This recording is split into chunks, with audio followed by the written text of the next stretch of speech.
So it seems to be a big problem. It seems to be that companies need to encrypt everything post-quantum now, and therefore change now, but the standards are only out, so it seems like there should be a panic going on.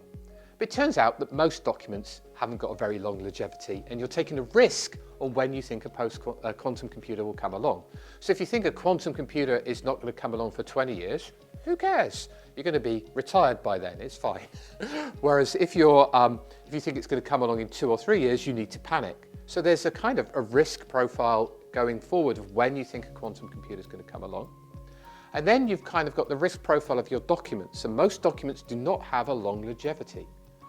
If you think about financial records, they're only really important for 1 or 2 years at the most. Maybe your tax records are kept for 7 years, but it's not that long a time. You know, if someone found your bank statements from 5 or 6 or 7 years ago, inflation would have made the numbers meaningless, and and who cares that you went out and you bought a car for a certain amount of money 7 years ago.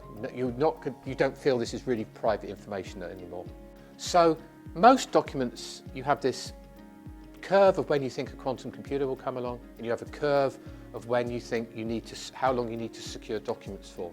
And for most organizations, that's kind of okay in the margins at the moment, but you don't know when it will become a problem.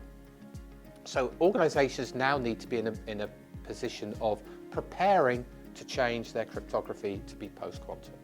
So they need to be finding out what's their crypto assets, what algorithms are they using, what keys are they using, where are these in the organization, are these being used to secure documents with a long lifespan, are these being used for very short-term pieces of information, and then preparing a migration path, and then preparing the migration path probably over the next 5 or 6 years.